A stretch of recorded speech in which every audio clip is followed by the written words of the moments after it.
Bonjour, moi c'est Peggy Skripek-Agricole, je suis professeure des écoles. Je suis arrivée au CEREM en novembre 2023. J'ai un parcours un peu atypique. J'ai commencé par l'associatif et la petite enfance. Et puis un jour, j'ai décidé de devenir enseignante.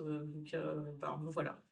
Ce qui me plaît le plus, c'est alors déjà c'est le petit effectif, c'est de pouvoir travailler avec, ergothérapeutes, orthophonistes, j'ai besoin de conseils, il y a toujours quelqu'un.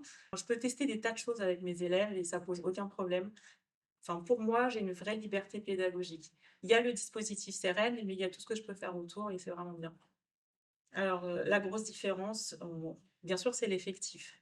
Mais il y a aussi, l'utilisation des compensateurs. J'étais assez dubitative concernant les ordinateurs et je me suis rendu compte à quel point pour certains élèves c'était important. Le fait qu'on puisse tout mettre en œuvre pour que les élèves puissent être au mieux. Le fait qu'on puisse aussi un peu plus individualiser, parce que le petit effectif le permet, ça change vraiment beaucoup les choses. Par rapport à l'éducation nationale, c'est vrai que je trouve que j'ai beaucoup de chance.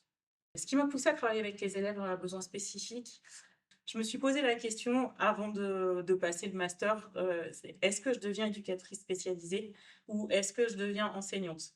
Bon, clairement, le fait d'être stagiaire de la fonction publique a fait que j'ai penché vers l'enseignement parce qu'il faut payer le loyer.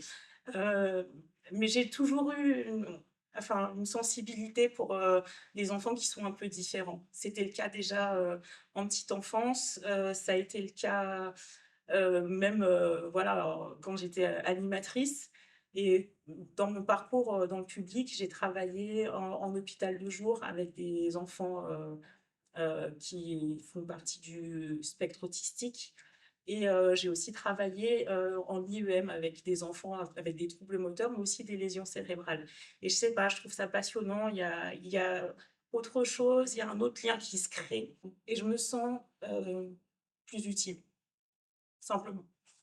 Comment j'adapte? J'adapte d'abord par le support, enfin, tout ce qui est écrit en termes d'espacement, de police. Je vais me référer, au projet d'élèves. Je vais me référer à ce que disent, les personnes qui les suivent, donc orthophonistes, ergothérapeutes.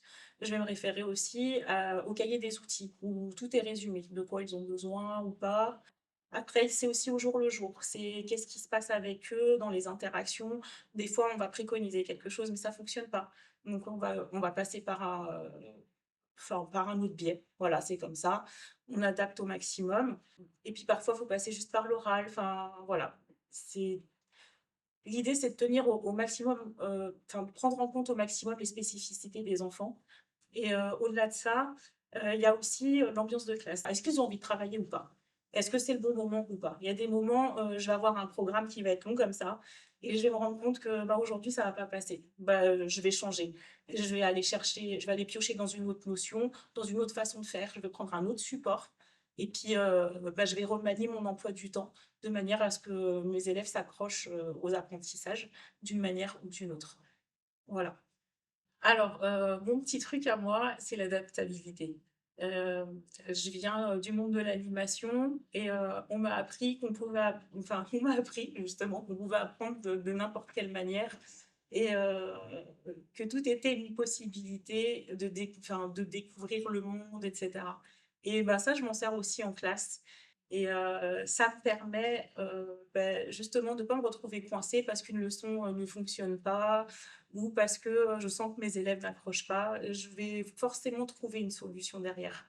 Il y aura toujours quelque chose et si la thématique fonctionne pas, ben, voilà, on peut aller dehors, il y a la nature, ça fait partie des sciences, ou si un enfant, amène un sujet qui est important pour lui, il va être obnubilé, je vais pas pouvoir l'accrocher et ben, on va parler de ce sujet-là, mais on va développer d'une autre manière et c'est ce qui fait, je pense, une partie de ma richesse.